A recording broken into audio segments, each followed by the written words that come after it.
Bonsoir. Ici, on va faire une petite démonstration, bien un petit test de test en ligne. Donc, on va voir comment ça va être le test en ligne, comment ça va marcher. Donc, une fois vous cliquez sur votre test, vous allez avoir l'URL du test. Donc, ça, c'est l'URL que les étudiants doivent utiliser pour accéder au test. Donc, j'ai changé les paramètres du test pour qu'il soit accessible à partir d'aujourd'hui, samedi le 6 juin jusqu'à 18. Donc, juste pour, on va voir un petit exemple comment ça va être. Donc, j'utilise un autre compte pour un étudiant ici et je clique. Donc, c'est ça que vous devez mettre, c'est votre lien. C'est le lien de... Donc, voilà le test. Ici, je peux faire le test. Voilà. Ici, il indique pour l'utilisateur, pardon, pour l'étudiant, il lui indique la description que nous avons fait dans le test. Donc, il s'agit de quoi? Et ici, il lui indique le tentative autorise ici une seule. Ce test est ouvert depuis samedi aujourd'hui jusqu'à, il sera fermé 18. Donc c'est assez long. Le temps disponible c'est 2 heures. C'est juste ici, donc il va cliquer faire le test. Voilà. Donc ici, il met en garde l'étudiant il doit être attentif et il doit être disponible pour ces 2 heures-là. Donc ce test est limité, a une limite, pardon. Ce test a une limite de 2 heures. Le temps commencera à être décompté dès le moment où vous commencez votre tentative. Donc, et vous devez l'envoyer avant la fin du compte à rebours. Voilà, démarrer une tentative. Voilà, donc ici, voilà les questions qui vont sortir. Voilà les questions. Donc, il peut aller d'une question à une autre. Voilà. Donc, c'est pour cela, je vous ai dit, lorsqu'il fait une question, il répond. OK. Page suivante. Donc, ici, donc directement, il passe aux pages suivantes. Il n'y a pas de feedback. Il va revenir ici. Il n'y a pas de feedback. Donc, il a fait, c'est quoi ça?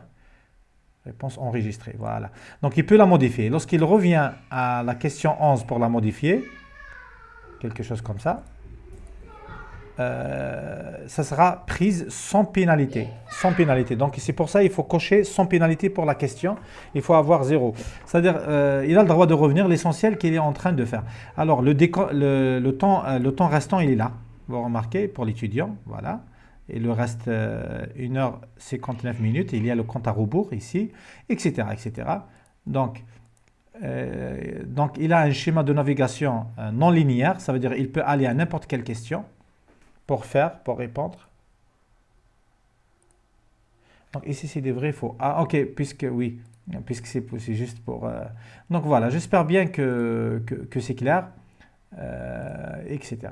Donc, à la fin, si on veut terminer, je pense qu'on ne peut pas terminer le test. Voilà, c'est très... Donc, normalement, une fois que je termine toutes les questions, on doit terminer le test.